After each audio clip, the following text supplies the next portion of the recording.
You cannot skip the learning journey. Yeah. You crawl, You walk. and then you run.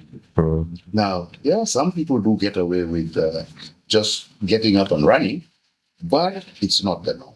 Yeah. And it's not the norm, and therefore, my advice is take your time to learn. I mean, the one thing that I can say with full confidence is you never stop learning how to ride. Never. Yeah, that's There is a different breeze, there is a little bit of oil on the road, there is a surprise, there is always something that teaches you, oops, that's new. yeah, this is new. I almost went down, almost every day. So I cannot overemphasize the importance of learning and consciously learning. Getting on the bike and knowing that you are not an expert, knowing that you cannot be an expert. Yeah.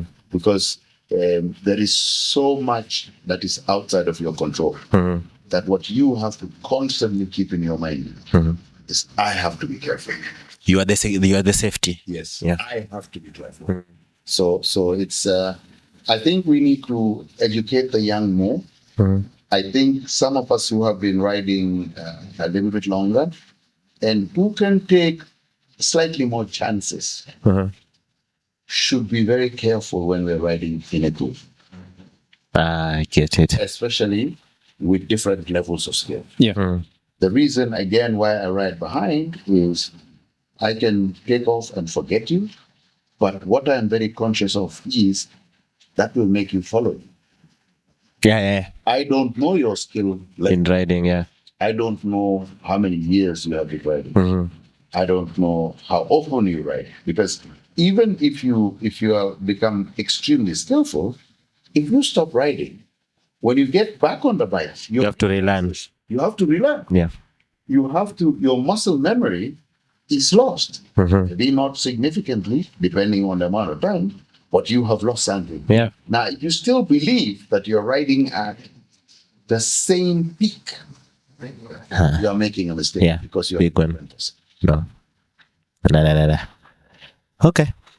That's a good breakdown.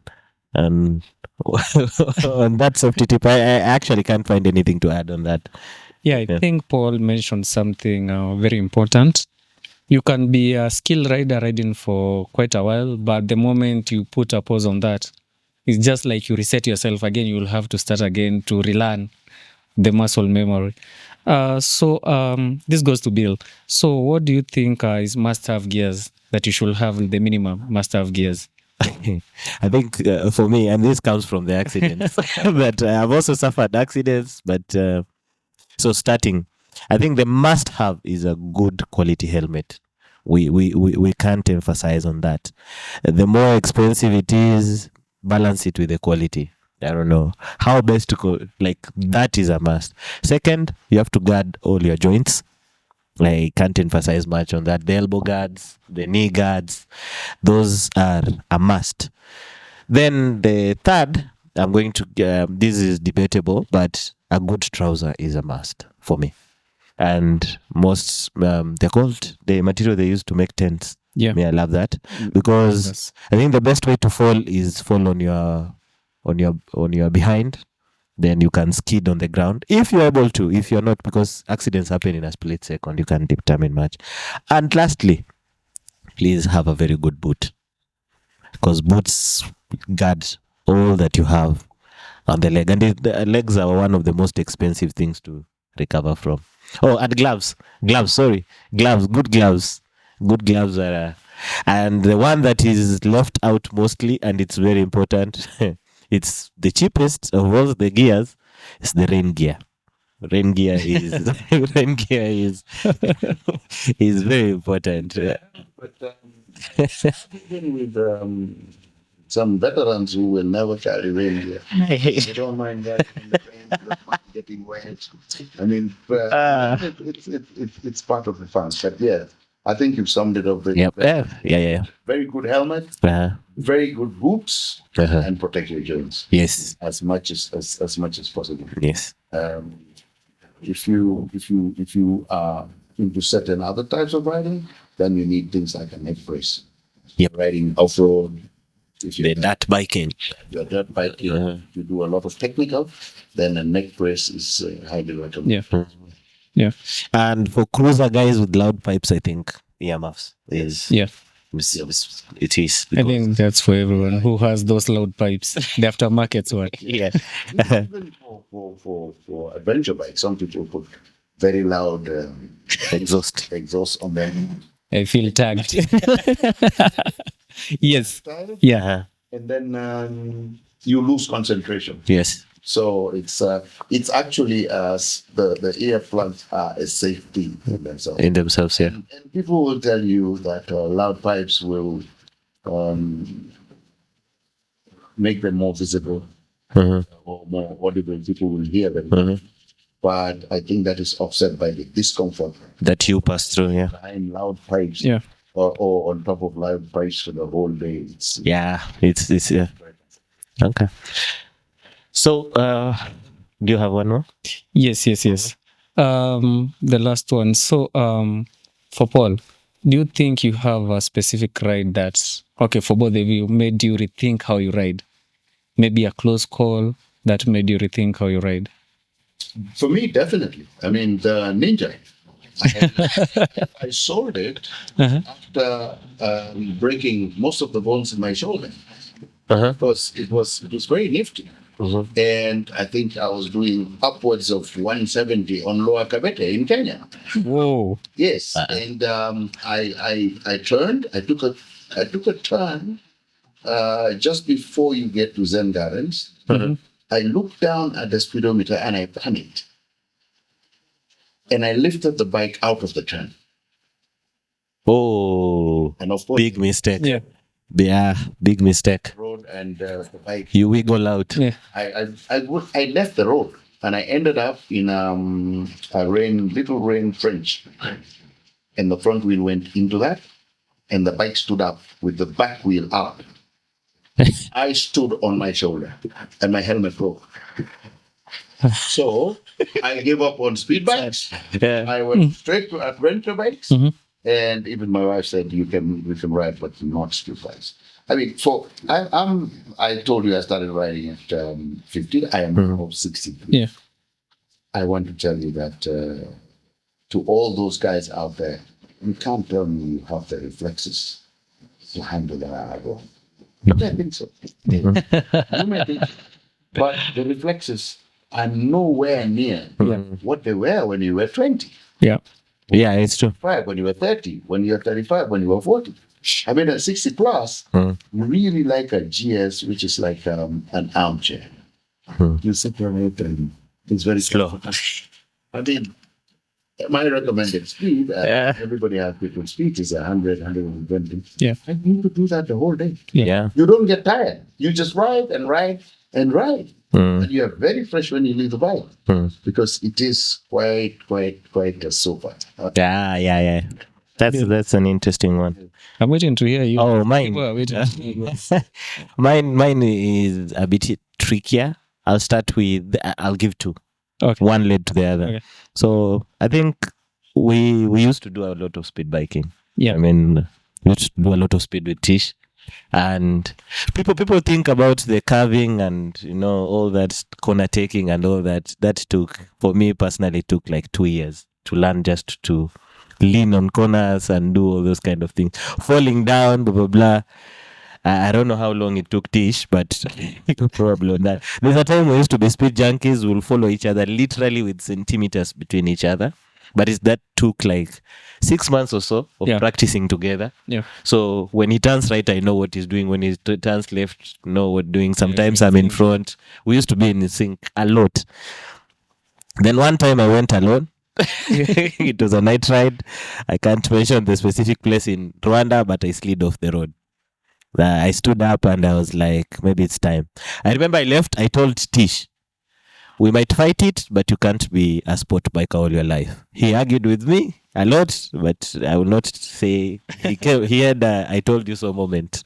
He came to accept. The second one was that led now me to adventures. Anyone who knows me knows I hate BMWs. But Success to people who love it. But personally, I hate BMWs. Now, this one time I decided to escort one of our friends. Again with Tish, we decide let's take a ride to escort one of our friends. But the ride becomes too nice. We decide to get her to the destination. Then while coming back, as you said, some point even the police couldn't explain what really happened because I fell in front of the speed camera in a trench. So it's one of those things where a slip happens and you didn't anticipate it properly. So you can't be 100% on it. But again, good gear. Yeah. Because that day I ended below a culvert. So it's like a stretch of 300 meters, right? I was in a culvert moving with a motorcycle behind me. And then I get to the place where a culvert is, that is, people can use it to cross. Then I get to, he saw me. I was, the bike was inside. So what stopped the bike from getting to me was the culvert. So without that culvert, I'm gone. Exactly. And you look at my helmet, it was just crashed on the side and etc. Whatever was happening, I got an injury here. That's the major injury, and here because the gear moved. Yeah. Because of the scratch. But that was a turning point for me because we moved, and I think that was the last time, Tish, we actually got into. We moved from the speed biking to more about the lifestyle of it. Get to the destination, enjoy the ride. Yeah. Exactly. I work with somebody who, when we arrived, I used to be pretty irritated, but wherever we went, I mean, it was a lady when she was saying, "Did you see the giraffes? Exactly this part, and I had seen none of that because I was just looking at the road, gassing it. Yeah. So I realized. So what happened on my case? We were riding with Paul to Kenya, Hispania, that route. So there's this stretch, very flat, very nice. Since me, I had an R1, Paul was having the GS. So that was my opportunity to test the limit of that bike. So I gas it, I'm around 280. Out of nowhere, there's a bump. I saw a bump, it's there. So I was like, I can't brake because that bike, it's a 2011, didn't have the ABS. So I chose to gas it up, but the hump, I thought it was not that big. So I hit on that hump. My leg were flying all over because the bike hit up like this. It went like this, so it was lifted up in the air. I flew. Then I came and landed the bike like this, so I was lying on the bike flat. So the people who were beside there, they started clapping, so because they thought I'm doing what's called a stand. I just parked the bike, yes. Decided. Yes. What am I going to say? From that time, I was like, I need to change this type of speed. When I'll get back, I'll just sell the bike because by that, I had totally made up my mind. Again, Paul mentioned something very important. If you are not aware or familiar with the terrain, please go slow. Because that was my first time on that route. Yeah. Okay. To finalize this, I think it's only fair that we give Paul the chance to, because I think in the biking community, he's also amongst the pioneers of most. Yeah. Weekend riders, which we will pass through it another time. But to you as Paul, and also an elder in the biking community, because most of the people look up to you, what is your thought about the future of biking in East Africa, to be specific, and also generally what we, the young ones, need to improve on as we finalize? I'm encouraged by the growth in the number of bikes in East Africa generally, in Rwanda in particular, and in private bikers. Yeah. I think with each passing year, we see more and more people exposed to the sport. I think it's a very lovely pastime. It's great. I think we should continue doing it. We should go back and be mindful of the things we've already discussed. People should be careful. When you're riding, while you enjoy the thrill of riding, one thing that should always be in your mind is you have family. Yeah. Yeah. You have people who count on you. You have people who depend on you. Keep them in mind as you ride. Even as thrilling as the ride can be, just think of how the people you leave behind will feel if you allowed your passion to destroy your life. Yep. Enjoy it, But it's passionate about it, but also be sensible about it. responsible. Yeah, be responsible. I mean, ride responsibly. But to all the young ones, don't give up. Keep the rubber side on the road. Keep riding. Rubber on the road. Yeah. Do you have any other final it? Yes. Also, I think what's it called? About also new riders or aspiring new riders. Do you have anything that you can give them? Train well, practice well, wear all the gear all the time. Yeah. Ride at your own pace. Very important, yeah. Look at somebody who's been riding, who you don't know how long they've Yeah. been riding. Yeah. You don't know how skilled they are. Mm. And you join a riding group and you decide you're going to ride as fast as they do. There is a small hack that you can do if you don't want to be left behind. When you pause, make sure you visit the loo, you take a sip of water faster than the others, and start moving.